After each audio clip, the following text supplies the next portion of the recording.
আসসালামু আলাইকুম। আপনারা সবাই কেমন আছেন? আশা করি ভালো আছেন। আমি আজকে তৈরি করে দেখাবো ইফতারের জন্য একটা খুব মজাদার নাস্তা। এই ইফতারিতে এই নাস্তাটা তৈরি করলে দেখবেন ছোটো বড়ো সবাই অনেক পছন্দ করবে। আর এই ইফতারিতে এই চিকেন টোস্টটা দেখবেন যে খুব জনপ্রিয়। অনেক দোকানে এই চিকেন টোস্টটা তৈরি করে। খেতে কিন্তু মাশাআল্লাহ অনেক সুন্দর, অনেক মজার লাগে। বাসাতে যখন তৈরি করে খাবেন দেখবেন দোকান থেকে আর কিনে খেতে ইচ্ছা করবে না। তো ইফতারের জন্য আমি এই স্পেশাল চিকেন টোস্টটা আপনাদের আজকে তৈরি করে দেখাবো খুব সহজভাবে। তো কথা না বাড়িয়ে এখন আমরা মূল রেসিপিতে চলে যাব। আর যাওয়ার আগে আপনাদের কাছে আমার রিকোয়েস্ট, আমার ভিডিওটা ভালো লেগে থাকলে অবশ্যই আমার ইউটিউব চ্যানেলটা সাবস্ক্রাইব করবেন এবং বেশি বেশি করে লাইক কমেন্ট শেয়ার করে দেবেন। আর যদি ফেসবুক পেজ থেকে দেখে থাকেন তবে অবশ্যই ফলো দিয়ে আমার পাশে থাকবেন। এখন আমরা মূল রেসিপিতে চলে যাব। এখন নাস্তাটা তৈরি করার জন্য আমি একটা প্যানে কিছুটা তেল দিয়েছি আর রসুন কুচি করে দিয়েছি, দিয়ে একটু হালকা ভেজে নিব রসুনটা। প্রথমে আমি রসুনটা একটু ভেজে নিয়েছি। এখন আমি এখানে দিয়ে দিচ্ছি পেঁয়াজ। আমি এখানে ভরে ভরে 1 কাপ পেঁয়াজ দিয়ে দিলাম। পেঁয়াজটা আমি একটু হালকা করে ভেজে নিব। আর এই নাস্তাতে পেঁয়াজের পরিমাণটা কিন্তু বেশি হয়, তাই চেষ্টা করবেন পেঁয়াজের পরিমাণটা একটু বেশি দেওয়ার। পেঁয়াজটা দিয়ে দিয়েছে। এখন আমি এখানে দিয়ে দিচ্ছি তেজপাতা, এলাচ আর দারচিনি দিয়ে আবার একটু ভেজে নিব। আমি আবার একটু ভেজে নিয়েছি, দেখতেই পাচ্ছেন। এখন আমি এখানে অ্যাড করে দিব চিকেন। আর আমি এই চিকেনটা আগে থেকে সিদ্ধ করে নিয়েছি। আর কিভাবে সিদ্ধ করেছি সেটা বলে দিচ্ছি। আমি এখানে আদা বাটা, রসুন বাটা, গোলমরিচের গুঁড়া, লবণ দিয়ে খুব ভালোভাবে সিদ্ধ করে এরকম ঝুরি ঝুরি করে নিয়েছি। এখন এখান থেকে আমি চিকেন দিয়ে দিচ্ছি। এখানে চিকেনের পরিমাণটা কম হবে, পেঁয়াজের পরিমাণটা বেশি হবে। তো চিকেনটা দিয়ে আমি আবার একটু ভেজে নিব। চিকেনটা দিয়ে আমি আবার একটু ভেজে নিচ্ছি। এখন এখানে আমি অ্যাড করে দিচ্ছি 1/2 চামচ লবণ, 1/2 চামচ গোলমরিচের গুঁড়া, দিয়ে দিচ্ছি গরম মশলার গুঁড়া 1 চামচ। অ্যান্ড সব কিছু আমি আবার খুব ভালোভাবে মিশিয়ে নিচ্ছি। আপনারা চাইলে এখানে কয়েকটা কাঁচামরিচ কুচি করেও দিতে পারেন, কিন্তু আমি আর দিচ্ছি না কারণ আমার বাচ্চা খাবে, তাই আমি আর ঝাল দিচ্ছি না। আর এখানে এখন আমি অ্যাড করে দিব কর্নফ্লাওয়ার। আমি 1/3 কাপ পানির মধ্যে 1 চামচ কর্নফ্লাওয়ার দিয়ে খুব ভালোভাবে মিশিয়ে নিয়েছি, সেটা এখানে অ্যাড করে দিলাম। এতে বাইন্ডিংটা খুব ভালো হবে।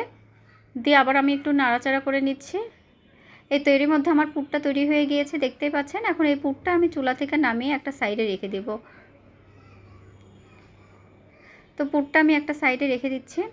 আর এখন আমি এখানে নিয়েছি কয়েক পিস পাউরুটি। অ্যান্ড পাউরুটিটা আমি মাঝখান দিয়ে কেটে নিব।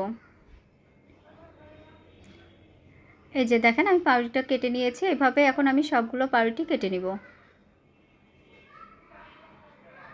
এভাবে আমি সবগুলো পাউরুটি কেটে নিয়েছি, দেখতেই পাচ্ছেন। এখন আমি যেটা করব, আমি এখানে 2টা ডিম নিয়েছি। এখন এর মধ্যে দিয়ে দিচ্ছি সামান্য একটু লবণ, দিয়ে ডিমটা আমি একটু ফেটে নিব।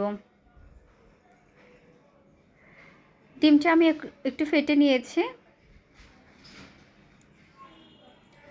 এখন আমি এখানে এই ডিমের মধ্যে অ্যাড করে দেব সামান্য একটু পানি। আমি ডিমের মধ্যে সামান্য একটু পানি দিয়ে দিলাম, দিয়ে আবার খুব ভালোভাবে ডিমটা ফেটে নিব। এই যে হয়ে গিয়েছে আমার ডিমটা ফেটে নেওয়া।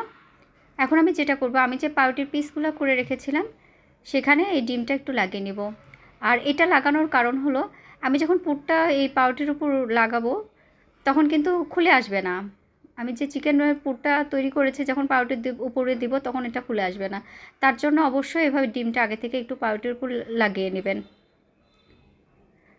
তো এই যে আমি এভাবে পাউরুটির উপর ডিমটা লাগিয়ে নিয়েছি। এভাবে সবগুলো পাউরুটির সঙ্গে আমি ডিমটা লাগিয়ে নিব যাতে পুরটা খুলে না আসে। তো সেমভাবে আমি সবগুলোই করে নিব।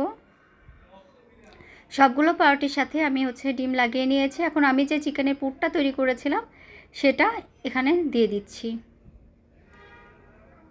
দিয়ে খুব ভালোভাবে এখন ছড়িয়ে দিব।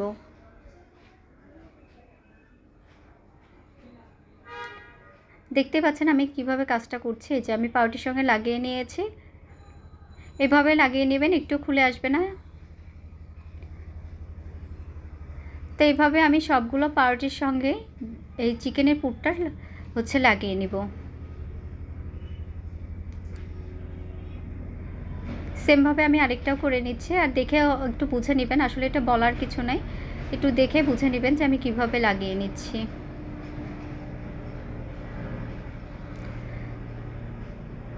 তো এটাও আমার হয়ে গিয়েছে লাগানো। এখন সেমভাবে আমি সবগুলোই তৈরি করে নিব।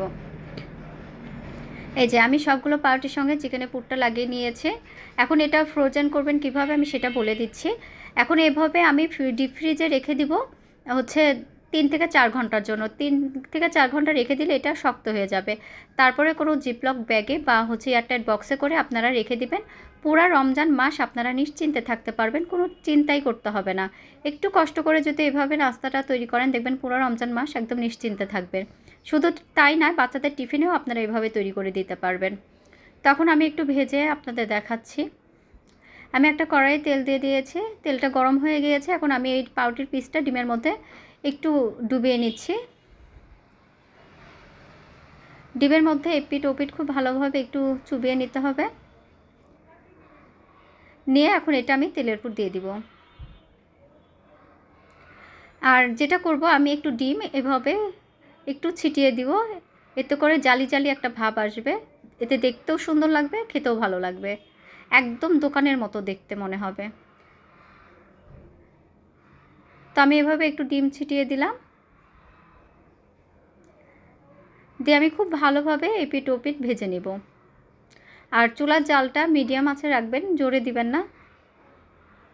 তো এপিট ওপিট আমি খুব সুন্দর করে প্রথমে ভেজে নিচ্ছি। এই যে দেখেন আমার একটা ভাজা হয়ে গিয়েছে। মাশাআল্লাহ, কতটা সুন্দর হয়েছে, লোভনীয় হয়েছে দেখেন। আমি একটু কাছ থেকেও দেখাচ্ছি, কালারটাও কিন্তু অনেক সুন্দর এসেছে, একদম দোকানের মতো মনে হচ্ছে। তো এটা আমি একটা সাইডে রেখে দিচ্ছি। দিয়ে সেমভাবে আমি আরেকটাও ভেজে আপনাদের দেখাচ্ছি। সেমভাবে আমি ডিমের মধ্যে একটু চুবিয়ে নিলাম, নিয়ে আবার তেলের মধ্যে দিয়ে দিচ্ছি, দিয়ে হাত দিয়ে একটু ডিম এভাবে ছড়িয়ে দিচ্ছি যাতে জালি জালি ভাবটা আসে।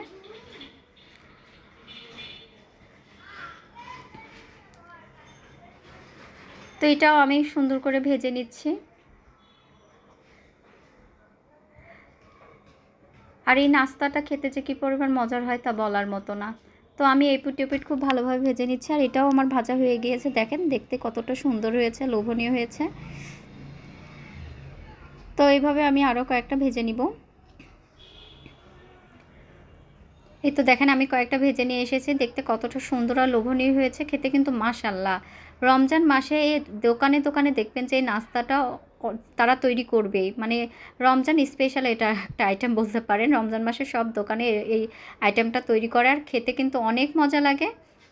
একবার যদি বাসাতে এভাবে তৈরি করেন দেখবেন যে দোকান থেকে আর কিনে খেতে ইচ্ছা করবে না। আর কাছ থেকে আমি আপনাদের দেখাচ্ছি, দেখেন দেখতে কতটা সুন্দর আর লোভনীয় হয়েছে। আপনারা এটা তৈরি করে বাচ্চাদের টিফিনেও দিতে পারবেন, আবার হুটহাট মেহমান আসলেও কিন্তু পরিবেশন করতে পারবেন। আগে থেকে এভাবে তৈরি করে হচ্ছে ডিপ ফ্রিজে রেখে দিবেন। আর ইফতারির আধা ঘন্টা আগে বের করে জাস্ট একটু ভেজে নেবেন। যখন ইফতারের সময় নাস্তাটা তৈরি করবেন দেখবেন সবাই খেয়ে অনেক প্রশংসা করবে, ছোট বড় সবাই অনেক পছন্দ করবে। তো আমার আজকের এই ভিডিওটা ভালো লেগে থাকলে অবশ্যই আমার ইউটিউব চ্যানেলটা সাবস্ক্রাইব করবেন এবং বেশি বেশি করে লাইক কমেন্ট শেয়ার করে দিবেন। আর যদি ফেসবুক পেজ থেকে দেখে থাকেন তবে অবশ্যই ফলো দিয়ে আমার পাশে থাকবেন। আর বাসাতে একবার হলেও ট্রাই করবেন, কারণ ইফতারির জন্য এই নাস্তাটা একদম বেস্ট, আর খেতে কিন্তু অসাধারণ। তো আজকে এই পর্যন্ত, সবাই ভালো থাকবেন, সুস্থ থাকবেন, আল্লাহ হাফেজ।